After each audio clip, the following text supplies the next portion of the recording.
Hola, revisemos juntos 5 aspectos básicos del cobre, como micronutrimento y como mineral. Lo que revisaremos a través de este video son los siguientes puntos. Primero, veremos qué es el cobre. Después, veremos para qué nos sirve el cobre.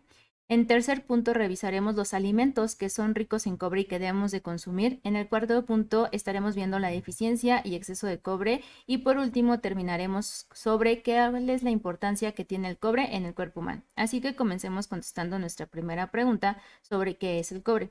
El cobre, al igual que otros minerales que hemos revisado en otros videos, es un oligoelemento, es decir, que se necesita en cantidades muy pequeñas en el cuerpo, pero esto no significa que no sea importante para nuestra salud.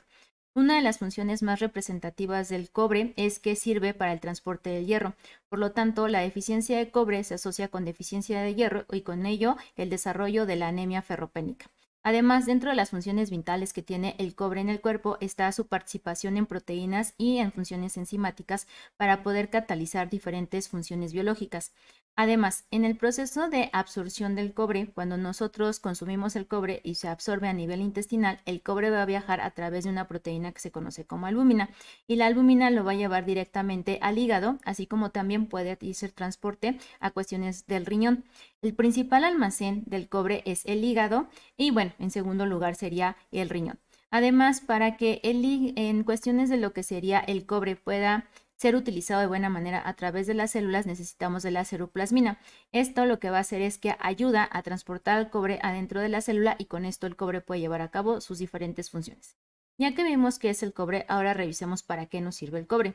El cobre tiene diferentes funciones. Las 6 principales que vamos a mencionar son las siguientes. Primero, participa en la formación del tejido cognitivo, es decir, que participa en la formación de colágeno y elastina para nuestro cuerpo. Además, tiene una función antioxidante muy importante, ya que ayuda a catalizar el daño oxidativo y todas las reacciones de óxido-reducción y así evita que las sustancias de peroxidación que nosotros tenemos en el cuerpo, como los radicales libres, nos lleguen a desestabilizar la célula y con ello podamos presentar diferentes complicaciones. Otra de las funciones, y ya la había mencionado anteriormente, es el metabolismo del hierro. Como había mencionado, necesitamos nosotros de ciertas enzimas que se encargan del transporte y funcionamiento del hierro, y estas enzimas pues dependen del cobre. Entonces, si en algún momento no hay suficiente cantidad de cobre, estas enzimas no funcionan de buena manera y no hay un buen transporte del hierro hacia lo que serían las células de la sangre. En la cuarta función del cobre tenemos que participa en la producción de energía, específicamente en la producción de ATP a través de citocromos.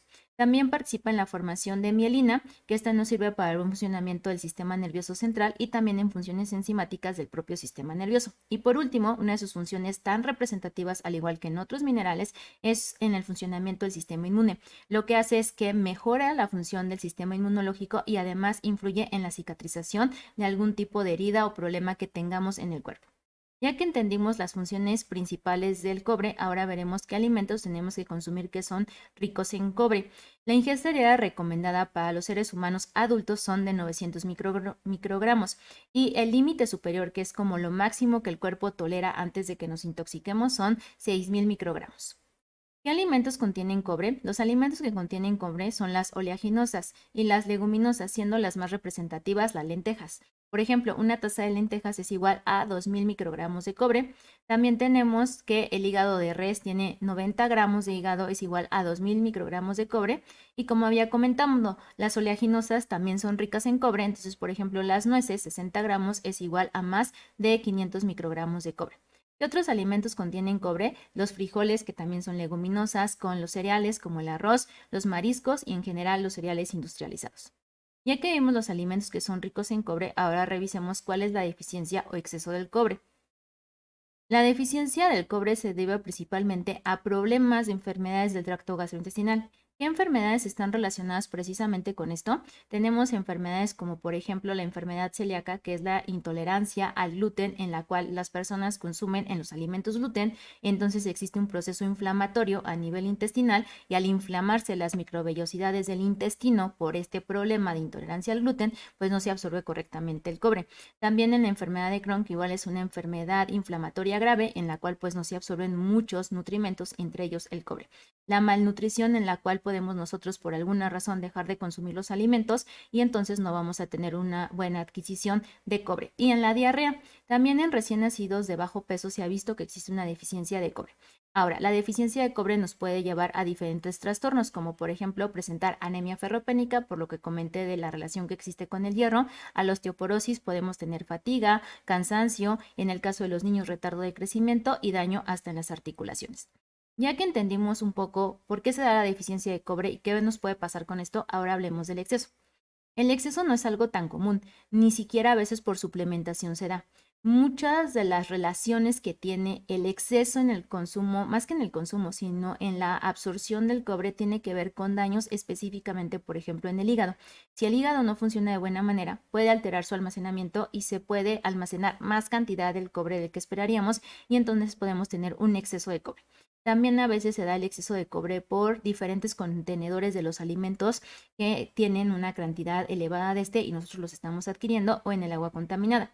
Cuando existe un exceso de cobre por todas estas razones podemos presentar diferentes complicaciones como dolor abdominal, calambres, náuseas y vómito, y como había mencionado, el cobre se almacena en el hígado y en el riñón, entonces si existe un exceso de este en estos órganos, pues van a fallar ambos órganos y con ello pues las complicaciones que se pueden acarrear por la función ya vital de cada uno de ellos.